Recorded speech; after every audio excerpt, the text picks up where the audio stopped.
नमस्कार। शनिवार का दिन, गतिविधियों का दिन। तो आज हम शुरुआत करते हैं एक छोटी सी गतिविधि से, जिसमें हम जानेंगे कि कोरोना वायरस के फैलने के कारण हम जो अपने घरों में बंद हैं, उस महामारी के संदर्भ में हमने कुछ सीखा भी है या नहीं। क्या जो नियम बताए जा रहे हैं हम उनका पालन कर रहे हैं या कितना कर रहे हैं। तो कुछ प्रश्न है उससे संबंधित, तो करते हैं शुरुआत आज की गतिविधि की।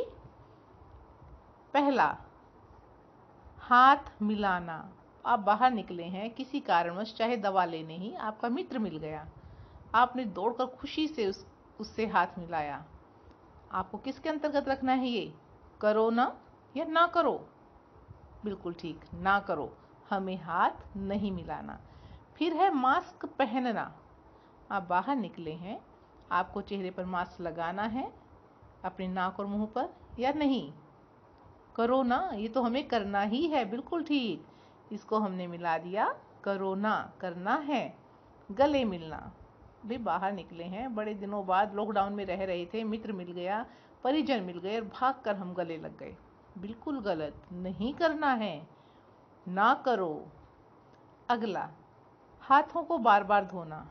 बिल्कुल सही, करो ना, ये तो हमें करना ही है कि जब भी हम काम करते हैं, सिर्फ नहाने के समय नहीं, बार बार कुछ कुछ समय बाद, हर आधे घंटे में, 1 घंटे में हमें अपने हाथों को साबुन से अच्छी तरह धोना ही चाहिए, तभी हम इस बीमारी से बचे रह पाएंगे। लॉकडाउन में मित्रों से मिलना बिल्कुल नहीं। फोन किस लिए है? आप फोन पर बात कर सकते हैं, मिलना नहीं है।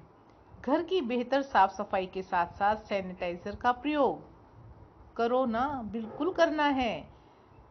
साफ सफाई ही ऐसी चीज है जो हमें इन वायरस से, बीमारियों से और इन चीजों से बचा कर रख सकती है, तो यह हमें करना है, करो ना। गले में दर्द, खांसी, तेज बुखार होने पर घर पर ही कोई दवाई लेना स्वयं ना करो, ऐसा नहीं करना है, हमें जाकर चिकित्सक से ही सलाह लेनी है। तो हम इसे जोड़ेंगे, ना करो। अब देखते हैं दूसरी तरफ क्या लिखा है। नमस्कार करना। मित्र मिला है, आपको हाथ मिलाना है या दूर से नमस्कार करना है, नमस्ते करनी है? करो ना, नमस्कार करो, हाथ नहीं मिलाना है, हाथ जोड़कर नमस्कार करना है। तो हम इसे जोड़ेंगे करो ना से। सड़क पर टहलना। बंद है, थक गए हैं, पड़े पड़े बोर हो रहे हैं घर में, नहीं, सड़क पर टहलने निकल जाते हैं, बिल्कुल नहीं, ना करो। तीसरा, दूर से अभिवादन, जो बार बार कहा जा रहा है सरकार की तरफ से भी, डॉक्टर्स की तरफ से भी, कि हमें सोशल डिस्टेंसिंग रखनी है, एक दूसरे से दूरी बनाकर रखनी है, तो अभिवादन भी दूर से ही करना है। दूर से अभिवादन करो ना। घर पर ही अपनी रुचि के कार्य करना।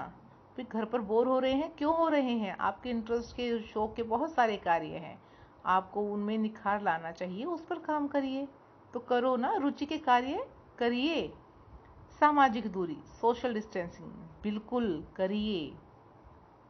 दस्ताने पहनना, करें ना करें?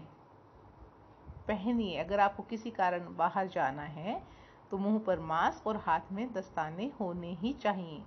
और उसके बाद जब हम उतारें, उन्हें सैनिटाइज करें, और डिस्पोजेबल हैं तो उन्हें फेंक दें, और वो भी ढंग से, ढक्कन वाले डस्टबिन में, ऐसा ना हो कि कोई जानवर खा जाए। तो इन चीज़ों का बहुत ध्यान रखना है। आपने सही पहचाना, आपने ये बातें सीख ली हैं। आगे देखते हैं। गले में दर्द, खांसी, तेज बुखार होने पर चिकित्सीय परामर्श लेना। अगर ये लक्षण हमें दिखाई देते हैं तो हो सकता है कोरोना महामारी से संबंधित हो, तो यह लक्षण होने पर हमें डॉक्टर से संपर्क अवश्य ही करना है, सिर्फ घर पर दवा नहीं लेनी है। तो आपने इस गतिविधि में भाग लिया, निश्चित रूप से मैं कह सकती हूँ आप इन सब चीज़ों का पालन कर रहे हैं, तभी आप सबको ये ज्ञात है। तो अब इसके बाद हम पढ़ेंगे अपना पाठ, जो हमने आगे पढ़ना था। अब हम पढ़ते हैं आज का पाठ, संधि। संधि क्या होता है? संधि का अर्थ होता है मेल, और मेल भी किसका? वर्णों का। बच्चे क्या गलती करते हैं कि वो वर्णों की जगह शब्द लिख देते हैं।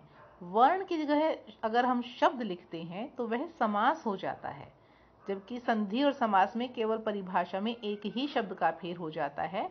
अगर हम वर्ण लिखते हैं तो संधि होता है, शब्द लिख देते हैं तो वह समास में चला जाता है। तो संधि होती है वर्णों का मेल, और वर्ण भी कौन से, जो पास पास होते हैं। अब हम देखें कैसे पास पास। एक पहला उदाहरण देखते हैं हम। कवि जमा इंद्र, यहाँ लिखा गया है कवि जमा इंद्र। पाठ 2 में हमने वर्ण विच्छेद सीखा था कि यह शब्द किन किन वर्णों के मेल से बना है। तो हमने उनको अलग अलग करके, जैसे क जमा अ जमा व जमा ई, कवि, इस तरह से लिखा था। तो हमने देखना है कि अब कवि जो शब्द है इसमें, उसकी अंतिम ध्वनि क्या है, अंतिम वर्ण क्या है, व नहीं, हाँ, इसका अंतिम वर्ण है ई। ई एक वर्ण हो गया, और अगले शब्द की पहली ध्वनि क्या है, ई। तो संधि की परिभाषा ये कहती है कि जब दो ध्वनियां, कोई भी दो ध्वनियां, जैसे इस कवि से ई और इंद्र से भी ई, इन दोनों के मेल से जो विकार आता है, जो बदलाव आता है। अब कवि जमा इंद्र से बन गया कवींद्र। कवि में भी छोटी ई थी, इंद्र में भी छोटी ई, दोनों ह्रस्व रूप हैं। और जब जुड़ गया तो कवींद्र में क्या हो गया, दीर्घ ई हो गया, बड़ी ई। तो कवि जमा इंद्र की ई जमा ई से ई हो गया। तो दो ध्वनियों के मेल से जो विकार आ गया, वह विकार कहलाता है संधि। तो संधि का अर्थ होता है योग या मेल। पास पास स्थित दो ध्वनियों के योग से जो परिवर्तन, विकार या परिवर्तन या बदलाव एक ही चीज होती है, जो परिवर्तन होता है उसे संधि कहते हैं। उदाहरण से हमने बात सीख ली। अब हम बढ़ते हैं आगे। संधि के भेदों के नाम। संधि के भेद से पहले एक बार हम ये देख लेते हैं संधि विच्छेद क्या होता है। संधि विच्छेद, विच्छेद होता है अलग करना, कि जिन शब्दों से संधि का शब्द बना है। जैसे अभी हमने किया था यहाँ कवींद्र, ऊपर देखिए कवींद्र लिखा है। अब कवींद्र को पहले वाली अवस्था में लिखना। पहले वाली कौन सी, कवि जमा इंद्र वाली, ये आ गई कवि जमा इंद्र। कवींद्र को अगर हम खोलकर लिखते हैं कवि जमा इंद्र, तो कहलाता है संधि विच्छेद। और कवि जमा इंद्र को हम लिखते हैं कवींद्र, तो ये हो जाता है संधि। तो इस तरह संधि और संधि विच्छेद हो गया। अब हमें देखना है संधि के भेद। संधि के हैं भेद 3, स्वर संधि, व्यंजन संधि और विसर्ग संधि। सबसे पहले हम जानेंगे स्वर संधि किसे कहते हैं। स्वर संधि होता है, स्वर हम जानते हैं कितने हैं, 11 स्वर हैं हमारी वर्णमाला में। कि जब दो ध्वनियां जो जुड़ रही हैं, जैसे कवि जमा इंद्र में दोनों ई जुड़े थे, ई, तो ई दोनों स्वर हैं। अगर वो दोनों ही ध्वनियां स्वर हैं, जैसे दोनों ई थे, दोनों का स्वर होना जरूरी है। अगर दोनों शब्दों की जो ध्वनियां जुड़ रही हैं वो स्वर हैं, तो वो कहलाती है स्वर संधि। जैसे इसने पहला एग्जाम्पल दिया है, उदाहरण विद्यालय। तो विद्यालय में विद्या जमा आलय। तो अब हम पहले देखते हैं कि ये स्वर संधि क्यों है। पहला शब्द देखो विद्या। विद्या का जो अंतिम वर्ण है वो क्या है, आ। अंतिम ध्वनि क्या है, आ। और आलय की भी पहली ध्वनि क्या है, आ। यानी कि जो बाईं तरफ शब्द है उसकी अंतिम ध्वनि और दाईं तरफ जो शब्द है उसकी पहली ध्वनि, दोनों यदि स्वर हैं तो वह स्वर संधि में आएगा। तो विद्यालय में आ और आ भी स्वर है, और इधर दूसरी तरफ आ, यह भी स्वर है। तो दोनों ही स्वर जुड़ रहे हैं, तो दोनों स्वरों का मेल है, इसलिए विद्यालय शब्द किसका उदाहरण हुआ, स्वर संधि का उदाहरण हुआ। तो अब एक बार परिभाषा पढ़ लेते हैं। दो स्वरों का परस्पर मेल होने से, परस्पर मतलब आपस में मेल होने से उसमें जो परिवर्तन होता है उसे स्वर संधि कहते हैं। तो स्वर संधि समझ आ गई होगी आपको। अब स्वर संधि के 5 भेद हैं। 5 भेद। पहला भेद दीर्घ संधि। दीर्घ का अर्थ होता है बड़ा होना, बड़ा, क्योंकि जो अ, ई और उ हैं, ये देखिए पहले पॉइंट में लिखा है ह्रस्व या दीर्घ अ, ई, उ, चाहे ह्रस्व रूप जुड़े चाहे दीर्घ वाला, जैसे अ से आ से आ, आ से अ कैसे भी आपस में जुड़े, ई और ई, उ और उ, अ और आ, ये आपस में आगे पीछे किसी भी प्रकार से जुड़े। जब बदलाव के बाद शब्द आएगा तो वह दीर्घ ही आएगा। जैसे एक उदाहरण देखते हैं, राम जमा अवतार। राम में पहली शब्द की अंतिम ध्वनि अ, अवतार में पहली ध्वनि अ, दोनों जुड़कर क्या हो गया आ, उत्तर आया रामावतार। रामा देखिए म के बाद आ की मात्रा आ गई है। ऐसे ही नीचे देखते हैं, ज भाग पर आ जाइए, ज से पहले ngह पर आ जाइए पांचवे पर। ई जमा ई का देख लेते हैं एक उदाहरण, मुनि जमा ईश्वर। मुनि में अंतिम ध्वनि ई, ईश्वर में ई, दीर्घ ई और ई जुड़कर भी दीर्घ ही आएगा, उत्तर हो गया मुनीश्वर। ठीक है, अब एक उ वाला देख लेते हैं, छ पर आ जाइए, सु जमा उक्ति।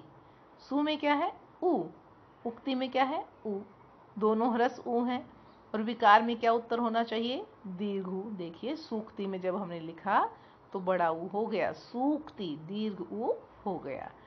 अब है उसके बाद गुण संधि।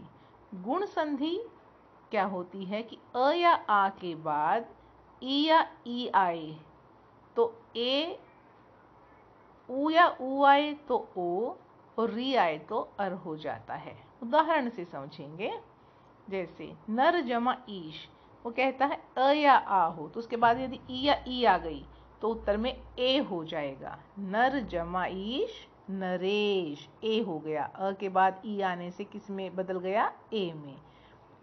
नीचे देखते हैं, पर जमा उपकार, अ के बाद उ आ गया, उत्तर में क्या आ गया ओ, परोपकार। एक और उदाहरण देख लेते हैं इसी में, महाजमा ऋषि, आ के बाद री आ गया तो अर में बदल जाएगा महर्षि। महर्षि नहीं लिखेंगे, अब र में होगा, री हटकर अर हो जाएगा महाजमा ऋषि, आ के बाद री आने पर अर में परिवर्तन हो गया महर्षि। तो ये हुई हमारी गुण संधि। आगे की संधि हम करेंगे अगली वीडियो में, तब तक के लिए धन्यवाद।